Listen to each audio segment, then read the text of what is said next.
إن الحمد لله نحمده ونستعينه ونستغفره ونعوذ بالله من شرور أنفسنا ومن سيئات أعمالنا. إنه من يهده الله فهو المهتد ومن يضلل فلن تجد له وليا مرشدا. وأشهد أن سيدنا وحبيبنا وقرة أعيننا محمد بن عبد الله صلى الله عليه وسلم. وبعد، فأوصيكم ونفسي بتقوى الله، فإن تقواه يوجب الخلود في جنات النعيم، وأن معصيته يجعل المصير إلى ذات الجحيم. لقد قال سبحانه في محكم كتابه العزيز بعد أعوذ بالله من الشيطان الرجيم: يا أيها الذين آمنوا اتقوا الله حق تقاته ولا تموتن إلا وأنتم مسلمون. التقوى هو العمل بالتنزيل والقناعة بالقليل والاستعداد ليوم الرحيل.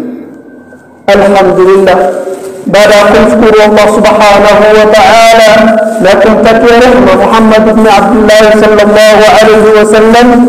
عنوان خطبتنا اليوم: الأشخاص لا يعذبهم الله في قبورهم مهما فعلوا من الذنوب. إن عنوان خطبتنا اليوم tutaiongelea watu ambao kwamba Mwenyezi Mungu Subhanahu wa Ta'ala hawaadhibu wao ndani ya kaburi zao hata kama wamefanya dhambi, iwe dhambi aina gani. فاتقوا الله عباد الله وراقبوه في السر والعلن، واذكروا أن أمامكم قبرا مظلما وحفرة صغيرة، وأن أول منازل الآخرة القبر. تنبيه لكم الله سبحانه وتعالى، تموذب الله سبحانه وتعالى كسيري نقواز قيانا عموكم بس تنوافانا. Tukumbuke tena ya kwamba mbele yetu sisi kutakuwa na kabri ambayo kwamba ni sehemu iliyokuwa giza zaidi, ni hivyo ni shimo kidogo ambayo kwamba atakayewekwa hapo ndani kwa dharra hata kuwa ni mwenye kuweza kujisaidia ama kuweza kujichomoa sehemu kama pale. وهي أول منازل الآخرة، لأن قبر يستجي كونزا، أما يستجي كونزا يميزها آخرة وتقوم مطلقا بين الميشة الدنيا قوة القراء. ففي صحيحين حديث المقابل الذي كان بين صحيح البخاري حديث نابع في موجة 338 حديث كما كيجي نبتكانا katika Sahih Muslim hadithi namba 2870. Mtume sallallahu alayhi wasallam anasema, hadithi iliyopokewa na Anas: inna al-'abda idha wudi'a fi qabrihi wa tawalla anhu ashabuhu wa innahu la yasma'u khufqa al-'alihim. Mtume sallallahu alayhi wasallam anasema ya kuwa hakika ya mja wakati pale atakapokuwa atakayekuwa ndani ya kabri yake, wakati huo watawalla anhu ashabuhu, watu wakafunika kaburi na wakamwacha hapo ndani, wote wakawa ni wenye kuondoka. Innahu la yasma'u, hakika huyo mtu ambaye aliyewacha ndani ya kaburi anasikia khafqan halihim, step za zile viatu vyao ambao kwamba wao wanapotembea. Yani yule ambao kwamba hapo ndani ya ile kaburi anasikia venye wale watu waliokuja kumzika wakawa ni wenye kuondoka, ili hali yeye hapo ndani ya ile kaburi. Atakuwa malakani hapo ndani ya kaburi, malaika wawili watakuwa ni wenye kumkuja yeye, fayakulanihi, wanamkalisha ndani ya kaburi yake, fayakulani lahu, wanamwambia huyu mtu: ma kunta taqulu fi hadha ar-rajul, baada ya kumuuliza man rabbuk wama dinuk, baada ya kumuuliza Mungu wake na baada ya kumuuliza kutokana na dini yake, wanamuuliza hivyo hivyo kumwambia ma kunta taqul, unasema nini kuhusu huyu mtu ambao kama hapo hapa Mtume sallallahu alaihi wasallam analetwa mbele yake na yeye akawa ni mwenye kumtizama na kuona. Istifada katika hadithi, swali kabri iko sote, mtu akiwekwa ndani ya kabri lazima kutakuwa na malaika ambao kama wangekuja kumuuliza ndani ya kabri kutokana na wale ambao kama alipoamini ndani ya hii dunia nani, dini yake ni gani, na mtume ambao kwamba aliyotumilizwa kwani alimwamini ama hakuwa ni mwenye kumwamini. Yule mwema atakuwa ni mwenye kujibu, na yule ambao kwamba yeye ni fasik ama ni kafir atakuwa anakosa cha kujibu, yeye akawa ni mwenye kutapatapa. Hapo ndipo malaika wanasema leteni ile kile kutokana kinachomstahiki hapa ndani, aletewe kama ni khairi naim ya barzakh, ama ile adhabu ambayo kwamba atakayekabiliana nayo hapo. Ikhwan, wa fi sunan at-Tirmidhi, katika kitabu cha Sunan at-Tirmidhi hadithi namba 2460, Mtume sallallahu alaihi wasallam anasema, hadithi kama hiyo inapatikana katika kitabu cha Albani Sahih al-Jami, hadithi namba 7934, yakuwa Mtume sallallahu alaihi wasallam anasema, hadithi hii iliyopokelewa na sahaba ambaye aliyopokea hadithi nyingi kutoka kwa Mtume sallallahu alaihi wasallam, Abu Hurairah anasema kuwa al-qabru rawdatun min riyadil janna au hufratun min hufari niran. Kabri inakuwa mambo mawili peke yake, ima bustani miongoni mwa bustani ya pepo, ama itakuwa ni shimo kutokana na shimo ya moto. Kabri yatakuwa mambo haya mawili. Baada ya kuulizwa yule mja akakosa kujibu, atapewa ile zawadi ambayo kwamba anastahili kupewa, ama malipo ile ambayo kwamba anastahili kupewa, ambayo itakuwa ni adhabu. Kama atakuwa mwema na akajibu vizuri, basi itakuwa rawda min riyadil janna, kabri itakuwa ni bustani kutokana na bustani ya pepo. Wakama fi sahihaini, hadithi sawa kama hiyo ambayo kama iliyoko katika sahihi mbili, Sahih Muslim na Sahih Bukhari. Sahih Bukhari hadithi namba 1379, Sahih Muslim hadithi namba 2866. hadithi inayopokewa na Ibn Umar, Abdullah ibn Umar anasema, inna ahadakum, yaqul Mtume sallallahu alaihi wasallam anasema, inna ahadakum idha mata urida alayhi, mmoja wenu atakapokufa ataletewa ndani ya kabri yake maqadahu bil ghadati wal ashi, yeye atakapokuwa amewekwa ndani ya hiyo kabri yake, Mtume sallallahu alaihi wasallam anasema miongoni mwa adhabu ambayo kama analetewa hapo ndani, yeye analetewa kile ambacho kinachomngojea siku ya mahshar, siku ya kiyama. Analetewa asubuhi, picha anaonyeshwa penye ambayo kama anaelekea. Kama anaelekea janna anaonyeshwa janna, kama anaelekea nar naye anaonyeshwa nar. Wacha ile kaburi ni rawda min riyadil janna ama hufratu min hufari niran. Adhabu ile nyingine ambayo kama atakayepata kutokana na nyoka, ile adhabu ambayo kama malaika wanakuja kumgonga hapo ndani, mingi ambayo kama zimeelezwa katika vitabu. Pamoja na hayo yote pia naye anaambiwa hii kidogo sana, iko mwingine ambayo kwamba atakayokukuta huko, kama ni khairi anaonyesha ile mema ambayo kwamba aliyofanya, na ile pendo ambayo kwamba atakayeelekea janna yake. Kama ni shari alikuwa amefanya, moto ambao kwamba inayomongozea huko mbele, pia naye atakuwa ni mwenye kuonyeshwa ikhwatul gharra bil ghadati wal ashi. Anaonyeshwa hayo kila siku, asubuhi anaonyeshwa penye anaelekea baada ya kufufuliwa, na jioni pia naye inarudi hivyo hivyo, anaonyeshwa penye ambapo kwamba anaelekea. Wa in kana min ahli nari fa min ahli nar, akiwa mtu wa motoni atakuwa tu mtu wa motoni, ndio kitu ambacho kwamba anaonyeshwa. Fa in kana min ahli janna, akiwa mtu wa peponi, fa min ahli janna, ataonyeshwa penye ambapo kwamba anaelekea huko ya janna. Fayuqalu, anaambiwa hadha maq'aduka hatta yab'athaka Allahu ilayhi, hapo ndipo sehemu yako kuanzia saa hii, kwa sababu kabri rawda min riyadil janna ama hufratu min hufari niran. Anaonyeshwa hii ambayo kama unaiona mbele yako, hii ndio shida yako, utaanzana nayo hapa mpaka siku ambayo utafufuliwa, ndipo sehemu tena utaenda kuingia. Yani ile wakati ni kidogo, wakati siku ya kiyama mtu anasema ya kuwa ya laitani qaddamtu li hayati, laiti mimi ningetanguliza mema ambayo kwamba niliowacha hapo duniani. Hivyo mwanadamu anatamani hiyo ile adhabu ambayo kwamba iliyokuwa ndani ya kabri, yeye anatamani, anasema hiyo tu ingekuwa imenitosha, hii ya kiyama ingewacha mimi, ningeondolewa nirudishwe tu ndani ya hiyo kabri, hiyo adhabu pekee yake itakuwa ni yenye kunitosha.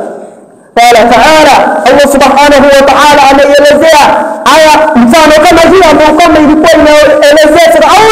Allah subhanahu subhanahu wa ta'ala anasema an-naru yuraduna 'alayha ghuduwan wa 'ashiyya wa yawma taqumu as-sa'atu adkhilu ala fir'auna ashadda al-'adhab. Allah subhanahu wa ta'ala anasema suratul Ghafir ayat 46, Allah subhanahu wa ta'ala anasema an-naru yuraduna 'alayha ghuduwan wa 'ashiyya, moto atakuwa mwenye kuonyeshwa asubuhi na mchana, jioni na asubuhi, yeye atakuwa mwenye kuonyeshwa penye ambapo kwamba anastahili kuielekea.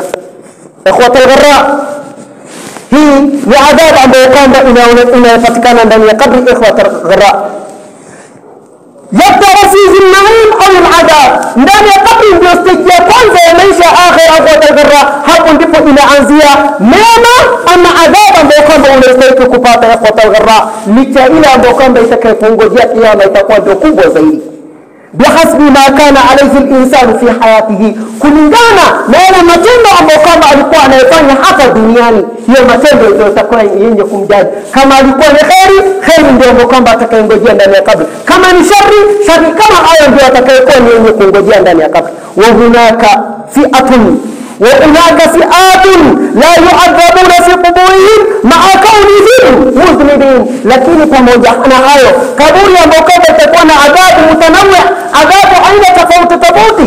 Iko watu mahsus fulani hawatakuwa ni wenye kupatikana na adhabu kama hiyo ndani ya kabri. Ikhwatul gharra, wa kaunihim mudhnibin, kuenda ikawa hao watu kweli wamefanya pia nayo dhambi, sio wao watakuwa ni maasumin, hawatafanya chochote, la, wamefanya dhambi. Pamoja na dhambi zao waliyofanya, Mwenyezi Mungu Subhanahu wa Ta'ala hata waadhibu ndani ya hiyo kabri, adhabu ambayo kama itakayoanzia muda baada ya kifo yake. Ikhwatul gharra, angalia, tafakari nafsak fi, angalia wewe mwenyewe, chunguza, uko ndani ya hao watu ambao wewe uko ndani ya hao watu. Kama uko wewe, shukuru Mungu na omba Allah Subhanahu wa Ta'ala akuongezee zaidi utukufu ndani ya hao watu mpaka kifo ikupate. Kama uko katika hao watu, tafuta njia ambayo kama utakayoweza kujiingiza ndani ya hao watu. Ya kwanza, ikhwatul gharra, ash-shuhada al-khamsa, wale mashahidi tano.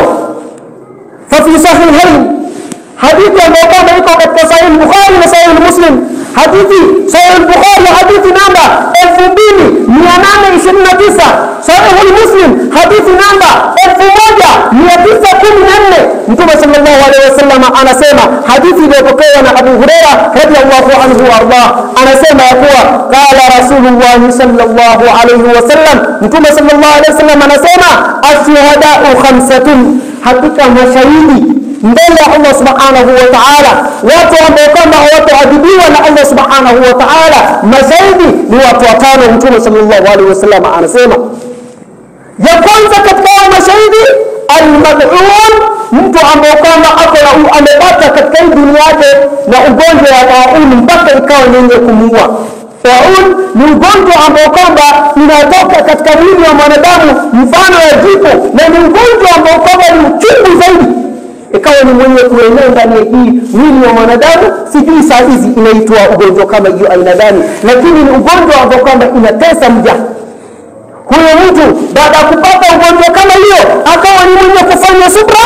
Mtume sallallahu alaihi wasallam katika hadithi nyingine ambayo kwamba iko katika Sahih Muslim anasema, Mtume sallallahu alaihi wasallam, at-ta'un shahadatun likulli muslimin, hakika ugonjwa ya ta'un, yule atakayekufa naye atakuwa ni shahidi mbele ya Allah Subhanahu wa Ta'ala, mama yasbir, kwa maadamu yeye alifanya subra, akajua hii ugonjwa imenipata kwa Allah Subhanahu wa Ta'ala ndio amenipea, na akafanya subra juu ya ugonjwa ambao kama iliyompata, akaistasib juu ya hiyo subra, akaona kwa kuwa yeye hana mashtaka yoyote, anajua aliyemletea Mwenyezi Mungu na yeye tu ndiye atakayeweza kumuondolea. Akakaa hivyo akawa hajawahi kukufuru, akakufa na ile ugonjwa. Allah Subhanahu wa Ta'ala atakuwa anamweka miongoni mwa wale watu ndani ya kabri, hata kuwa ni mwenye kuadhibiwa. Ikhwatul gharra,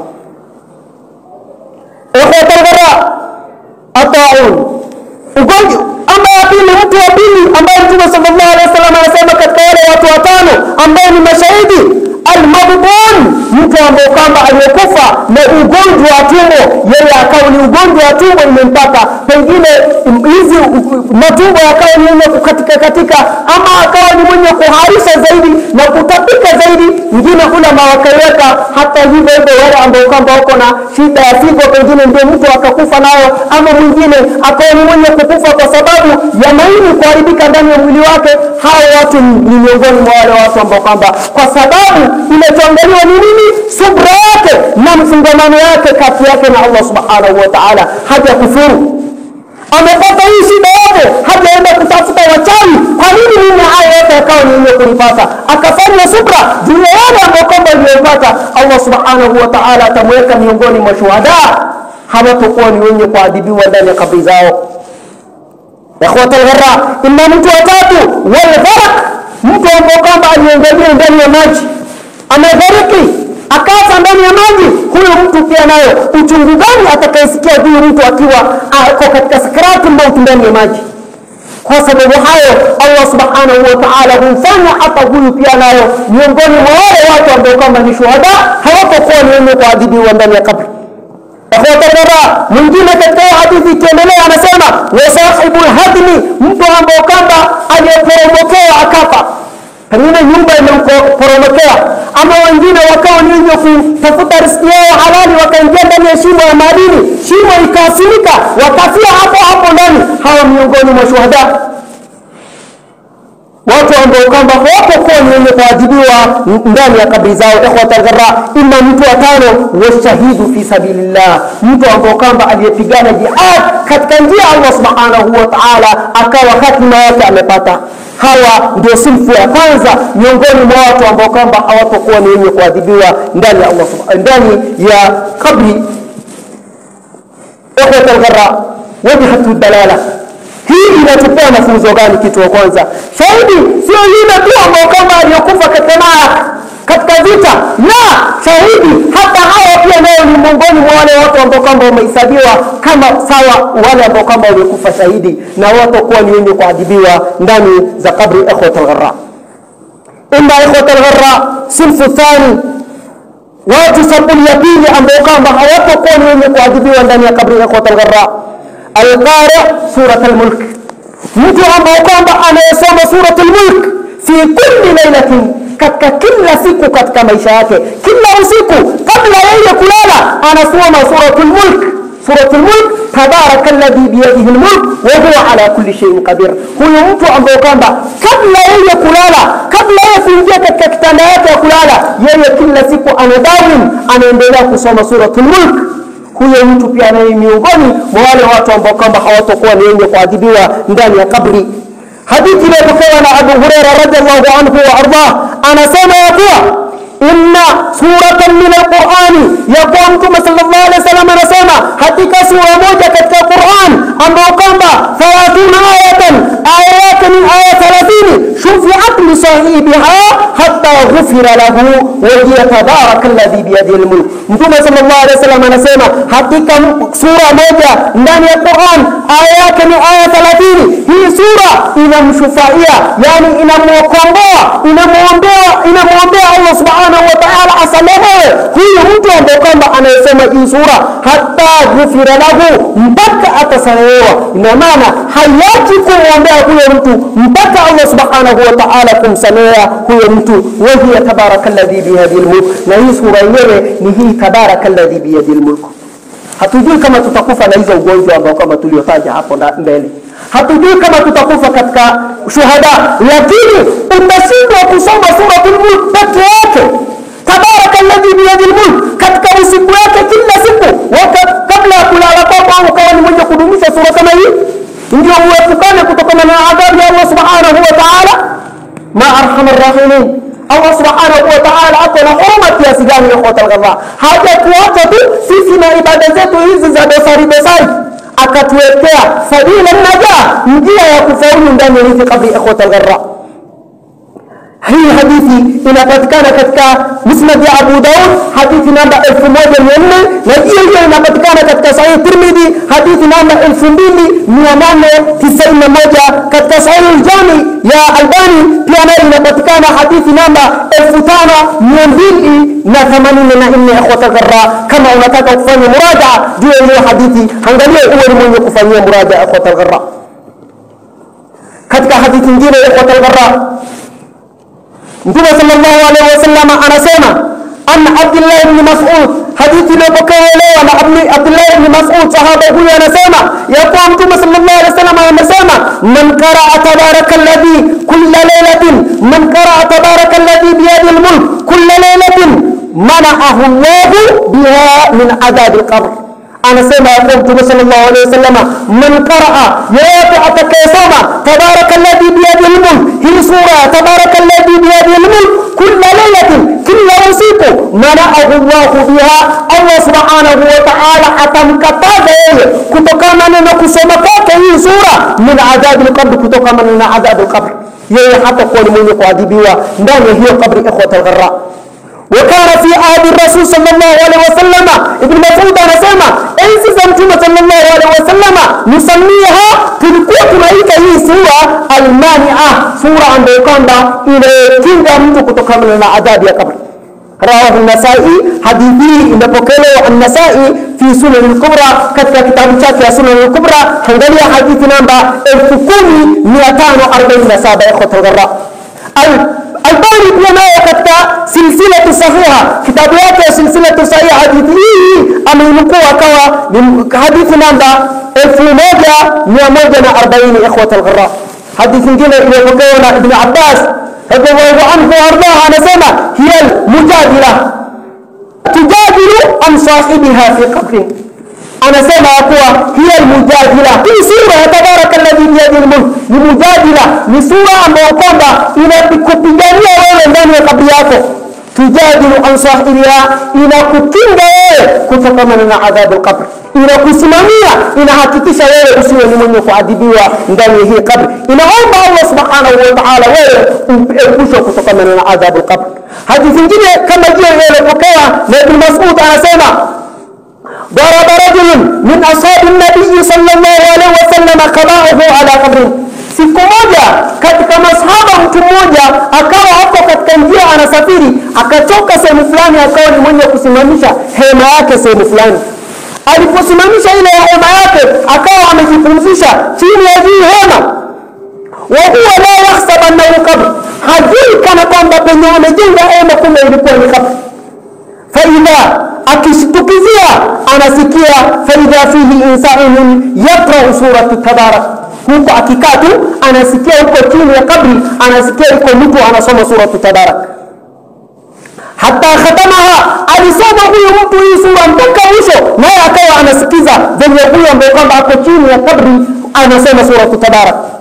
فأتى إلى النبي صلى الله عليه وسلم، فأتى النبي فقال أكوي صحابة أكاين متوم صلى الله عليه وسلم أكامبيا يا رسول الله أمتم الله سبحانه وتعالى إني ضربت خبائي على قبر مني من الجنة خيمان بجوية قبر فلاني وأنا لا أحتسب أنه قبرا، سكوا نجوا كما هذا كلكوا على قبري، فإذا فيه إنسان شتوكزياته نسكيه كوكو متو كوكو تشيني يقرأ سورة تبارك، يلي أكاوى أنا صوم سورة تبارك حتى ختمها مبكأك المريزة يسوع. فقال رسول صلى الله عليه وسلم، مكما صلى الله عليه وسلم كمانبيا هي المانعة، هي سورة إنا وقوة، هي سورة إنا وقوة، هي المنجية، حقيقة هي سورة إنا وقوة، لإتقوى من kuokoa tunadihi min adhabi al-qabr, itakuwa inamuokoa kutoka na adhabu al-qabr.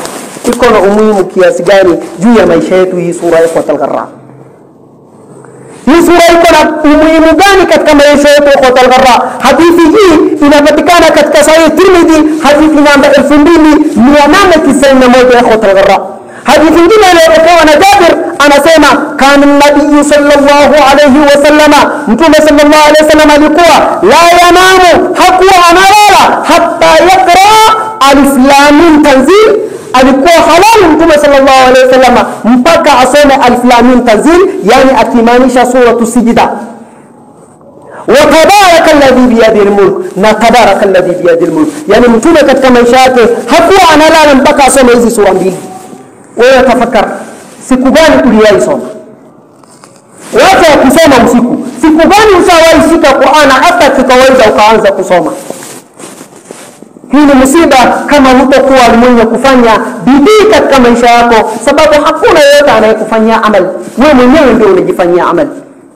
tunji nafsak min adhab al-qabr, utaiokoa nafsi yako wewe mwenyewe kutokana na hiyo adhabu al-qabr. Hakuna mwingine ambaye kwamba atakayesaidia mwenzake. Ikhwatal gharra, ikhwatal gharra, Mtume sallallahu alaihi wasallam hakuwa analala mpaka awe ni mwenye kusoma hizi sura mbili. Ikhwatal gharra, hadithi hii inapatikana katika Tirmidhi, hadithi namba 2892. Ikhwatal gharra, wajhu dalala, mwelekeo hii yote tutakuja kupata katika hii hadithi, ama yote katika hii masala ya sura Tabarak tunakuja kupata. Kitu ya kwanza, huyu sahaba mtu ambaye kama alikuwa amejenga juu ya hema, kuonyesha kwa kuwa hii sura inakusaidia uhai wako kuanzia wewe ukiwa hapa duniani mpaka ndani ya kabri. Huyo mtu hapo ndani ya kabri, huko anasoma, huko yeye anasoma akiwa amekufa, ama anasoma akiwa yeye ni mfupa peke yake. Hiyo roho ama ile nafsi bado iko ndani ya yuko. Ndio Mtume sallallahu alaihi wasallam miongoni mwa hadithi nyingine nikikumbuka anasema, yutaghadda, huyo mtu atakuwa ni mwenye kupewa riziki yake huko. Shahidi yote atakuwa ni mwenye kana kwamba ako hai katika hii dunia, huko anapewa riziki na atakuwa na uhai wake akawa ni mwenye kuishi. Inna sinfi ya tatu, ikhwatal gharra, miongoni mwa wale watu ambao kwamba hawatakuwa ni wenye kuadhibiwa. Wa kwanza tumesema wale mashahidi watano ambao kwamba hatujui masiri yetu, kama tutapata ugonjwa hao ama hatutopata. Sababu mwanadamu yote yeye katika akili yake akipata hiyo ugonjwa ama akiona mtu aliyegonjeka anasema Mungu asinifikishe hapo. Ni hali Mungu asinifikishe hapo, sababu anaona huyu mtu mateso anayopitia, yeye anaona afadhali asipite katika hiyo mateso, awe mwenye kukufa. Kumbe hiyo mateso yenyewe yako na umuhimu mbele ya Allah subhanahu wa ta'ala kwa nafsi yako, kutokana na adhabu ambayo kwamba itakayokukabili. Ikhwatul gharra, ama sinfi ya tatu ambao kwamba hawatakuwa wenye kuadhibiwa, ikhwatul gharra, al-murabit, mtu ambao kwamba aliyefungamana. Tarabu ikhwatul gharra zinakuwa maana kadhaa. Tarabu ya kwanza ni mtu ambao kwamba yeye alijifunga kuhani Uislamu, kama askari leo pengine anayeami kama dola ingekuwa dola ya Kiislamu enzi hizo, yeye akawa ni mwenye kuhani Uislamu. Hawa ama yule mtu mwingine ambao kwamba ni murabit, yule ambao kwamba yeye saa zote anaifikiria hii Uislamu vipi itaweza kwenda mbele, Uislamu vipi ambao kwamba haitaweza kupatana na aibu yoyote. Hadithi iliyopokewa na Salman anasema ya kuwa Mtume sallallahu alaihi wasallam anasema, ribatu yawmin khairun min siyam shahrin, mtu kujifunga siku moja juu ya kulinda Uislamu na Waislamu, siku moja peke yake ni bora kuliko kufunga Ramadhani mwezi mzima, na hivyo kuweza kusimama usiku mwezi mzima kuswali. Wa in mata fihi, akifa katika hiyo siku hiyo moja ambayo kwamba alikuwa amejitolea kuilinda Uislamu na Waislamu, wa in mata fihi jara alayhi amaluhu alladhi kana ya'mal, hiyo amali, matendo ambayo kwamba alikuwa ameikufia, hiyo matendo ni kama yeye ako bado anaendelea kuifanya, anaandikiwa kila siku thawabu ya hiyo amali. Wajara alayhi rizquhu, na hivyo riziki yake atapewa hapo aliko. Waumina min al-fatani, na hivyo ataepushwa kutokana na adhabu ya kabr. Iko na umuhimu gani mbele ya kila mmoja? Ikhwatul gharra, hadithi nyingine iliyopokelewa na Fadl anasema, kullu mayyitin, kila yote ambaye kama anayekufa, yuhtamu ala amalihi, amali yake inaisha. Kila mmoja tunajua idha mata ibn adam inqata amaluhu, mwanadamu akikufa matendo yake yanaisha hapo. Hadithi hii hivyo inasema kwa kuwa yuhtamu ala amalihi, amali yake inaishia hapo illa al-murabit, isipokuwa huyo mtu ambaye kwamba anajifunga kuilinda Uislamu na Waislamu wenyewe. Fa innahu yumna lahu amaluhu, ila matendo yake yakawa ni yenye kukuzwa na ikawa ni yenye kuongezwa ila yawm al-qiyama, mpaka siku ya kiyama. Wayu'manu min fitnati al-qabri, na atakuwa ni mwenye kuaminishwa na kuepushwa kutokana na fitna ya kabri, ila adhabu ambayo kwamba atakayepata ndani ya kabri, huyu mtu hatakuwa ni mwenye kuadhibiwa. Ikhwatul gharra, qala al-imam Ibn Qayyim al-Jawzi, imam huyu anasema, Ibn Qayyim al-Jawzi rahimahullah anasema fi uddat al-sabirin, katika kitabu chake Uddat al-Sabirin safha ukurasa 72, huyu anasema, ribatul qalbi ala ta'ati llahi wa mujahadati nafsi min a'zami anwa'i ribati.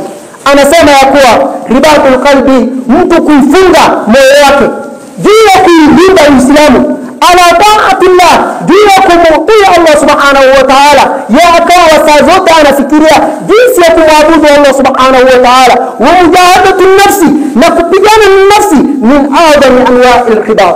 Hii ndio miongoni mwa ribat ile ambayo kwamba ni bora na ni kubwa zaidi, ambayo kwamba huyu mwenye ambaye anayefanya hayo atakuwa ni mwenye kupata thawabu mingi na hata kuwa ni mwenye kuadhibiwa ndani ya kaburi yake. Lakini ma'al asafi shadid, ile sikitiko ambayo kwamba iko ya kwa tadharra, utapata kuona kwa kuwa mimi naweza kusema kwa kuwa kuamiliana na Muislamu afadhali niweze kuamiliana na mtu ambaye kwamba si hata Muislamu.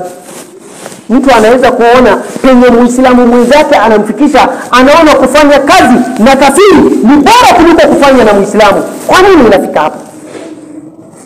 Kwa nini huyu mtu aliona huyu Muislamu hana hata kima kwake, afadhali afanye na mtu ambaye kama hata si Muislamu, penye huyu Muislamu venye tabia huyu Muislamu alivyo? Riba tutapata wapi? Ndio Mtume sallallahu alaihi wasallam anasema almuslimu man salima almuslimuna min lisanihi wa yadihi. Muislamu ni yule mtu ambaye kama Waislamu wameepukana na fitna ya mikono yake na matendo yake. Sio maana hivyo peke yake. Muislamu halisi, Muislamu safi ni yule mtu ambaye kama Muislamu haipati dosari kwa kupitia yeye.